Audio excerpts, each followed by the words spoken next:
আসসালামু আলাইকুম আরহামতুল্লাহি ওয়া বারাকাতুহু। ওয়ালাইকুম আসসালাম রহমতুল্লাহ বরকাত। জি ভাই বলেন। কেমন আছেন? আলহামদুলিল্লাহ। আমি বাংলাদেশ থেকে চাঁপাইনবাবগঞ্জ, বাড়ি আমার কুষ্টিয়া। আপনার সাথে হোয়াটসঅ্যাপে কথা হয়েছে একদিন। ও আহ, আচ্ছা, পরিচিত। মাশাআল্লাহ। জি জি জি বলেন। চাঁপাইনবাবগঞ্জ মহিপুর দিয়ার ধাইনগর মসজিদে ইমামতি করি। মাশাআল্লাহ মাশাআল্লাহ, বারাকাল্লাহ ফিক। ভালো আছেন? আছি আলহামদুলিল্লাহ। আর তো নদীর ভাঙন নাই ওইদিকে, না?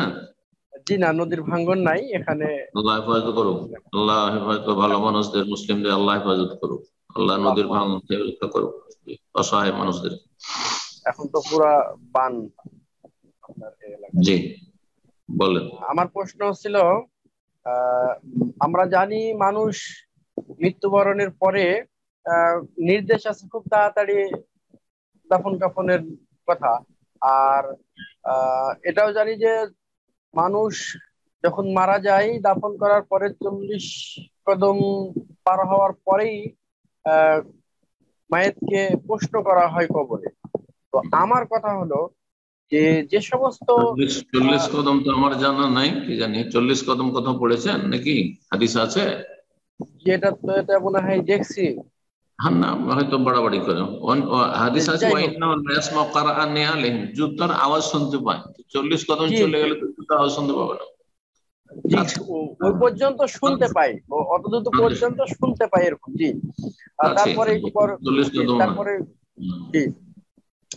তো এখন আমার কথা হলো যে যে সমস্ত আহ, ব্যক্তিরা প্রবাসে মারা যায়, দেখা যাচ্ছে 1 মাস 2 মাস 3 মাস পরে আহ, দেশে এনে তাদেরকে দাফন করা হয়। তো কথা হুম। হলো তাদের প্রশ্নটা কিভাবে, কখন, মানুষ মৃত্যুর পর কতক্ষণ পরে প্রশ্নটা করা হয়? হুম। আমার প্রশ্নটা আল্লাহু মূল আ'লাম। কখন প্রশ্ন আমার, করা হচ্ছে তো গায়বের বিষয়। গায়বের বিষয়। আমাদেরকে যেটা শিক্ষা দেওয়া হয়েছে যে কবরে যখন দাফন করা হয়, আর তারপরে তখন ইয়াতিহে মালাকানি ফায়ুজলিসানি, দুই ফেরেশতা আসে, আসার পরে বসিয়ে দেয়।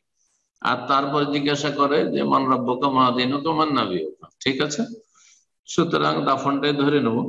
এই জন্যই দাফনে বিলম্ব করা নিষেধ রয়েছে, কিন্তু আইনি প্রক্রিয়ার কারণে যদি বিলম্ব হয় সেটা ভিন্ন বিষয়, তখন সেই ক্ষেত্রে বৈধ। অথবা হয়তো এক বেলা দুই বেলা অসুবিধা নেই, সকালবেলা মারা গেছে সন্ধ্যাবেলা নাজায়েজ কিছু নয়। অথবা সন্ধ্যাবেলা বিকেল বেলা মারা গেছে, তারপরের দিন দাফন করলো, যেহেতু ছেলেরা হয়তো বা মেয়েরা দূরে আছে, বাইরে অন্য দেশে আছে, চলে আসতে পারবে, এইরকম গুলি জায়েজ। কিন্তু 2 দিন 3 দিন 4 দিন অপেক্ষা করা হচ্ছে, হ্যাঁ, মৃতদেহ নিয়ে, এগুলো জায়েজ নয়, এগুলো জায়েজ নয়।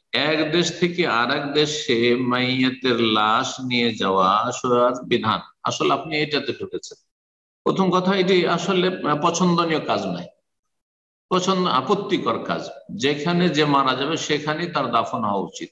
এই মৃতদেহ নিয়ে যে লাভটা কি, নিয়ে গিয়ে অনেক সময় এমন সরে যায়, গন্ধ শুরু হয়ে যায় যে বাড়িতে ঢুকাতে পারেন না, কেউ দেখতেও পারে না, কাছে যেতেও পারেন না, ওই উঠান থেকে বিদায়, ওখান থেকে তো এরকম খরচ, তারপরে যথেষ্ট পয়সা খরচ করতে হয়। সৌদি আরব থেকে যদি একটা মাইয়াতের লাশ নিয়ে যাওয়া হয় তাহলে তার জন্য 15,000 রিয়াল হয়তো খরচ হবে। কি দরকার এই টাকাটা ওই গরিবদেরকেও বা ওদেরকে দিলে ছেলে মেয়েদের কাজে আসবে, আগামীতে কাজে আসবে। এই জন্য মোটে এই কাজটি ভালো কাজ নয়, ভালো কাজ নয়। আর এগুলো করতে গিয়ে অনেক সময় দেরি লাগে। ওখান থেকে তাড়াতাড়ি করে পারমিশন যদি দিয়ে দেয় দফনের, তাহলে এখানে খুব তাড়াতাড়ি দফন হয়ে যাবে। জি, এটাই হওয়া উচিত।